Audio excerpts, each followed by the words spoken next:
Ready start. अध्यक्ष महोदय, मैं आज एक ऐसे विषय पर बोलने जा रहा हूं जो देश के सामने एक बहुत बड़ी समस्या बना हुआ है।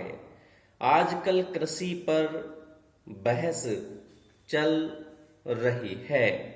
मैं कल से जो सुन रहा हूं, कई लोगों ने तो आम तौर पर सरकार की बड़ी प्रशंसा की है कि वह बहुत अच्छा काम कर रही है। मैं मंत्री महोदय से एक प्रश्न करना चाहता हूं।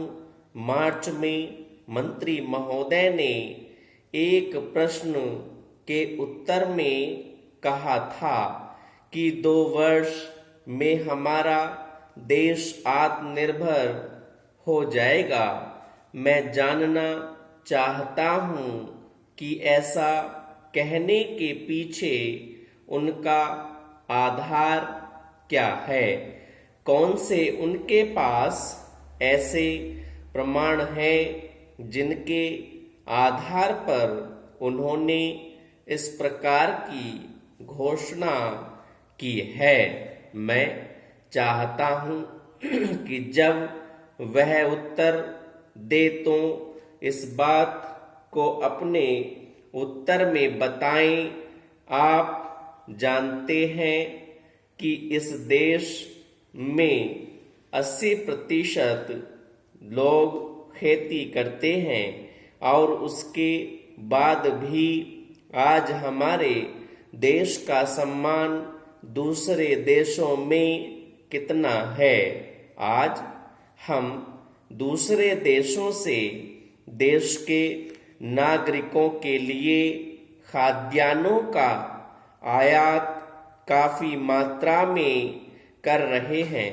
खाद्यान्न की स्थिति बिल्कुल संतोषजनक नहीं है। देश में जहां लोग 80% खेती करते हैं, हम भोजन के मामले में भी आत्मनिर्भर नहीं हुए हैं। इसके कुछ कारण हैं। जिस समय देश स्वतंत्र हुआ, उसी समय से इस सरकार ने कुछ गलतियां की हैं, जिसका यह परिणाम है कि आज इतने वर्षों के बाद भी हम आत्मनिर्भर नहीं हो सके हैं। उसका सबसे बड़ा कारण यह है कि अपने देश में पहला स्थान खेती को न देकर उद्योग को दिया गया है। उद्योग हमारे देश के लोगों की जीविका का मुख्य साधन नहीं हो सकता है। भोजन की समस्या के हल के लिए किन किन चीजों की आवश्यकता है, उसकी तरफ हमें ध्यान देना चाहिए। सबसे पहले पानी की आवश्यकता है।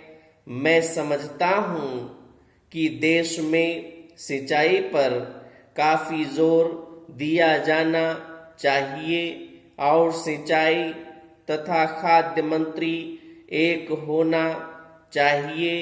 यह मेरी मांग है। पानी के बाद खेती के लिए भी खाद भी आवश्यक है।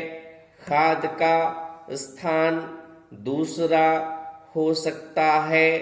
आज देश में खाद की बात काफी जोर देकर कही जाती है। दूसरा यह कहा जाता है कि उपज को बढ़ाने के लिए खाद की आवश्यकता है। बिना खाद के उपज नहीं बढ़ सकती, किंतु खाद कहाँ तक उपज को बढ़ा सकेगी, यह भी देखने और सोचने की ही बात है। स्टॉप।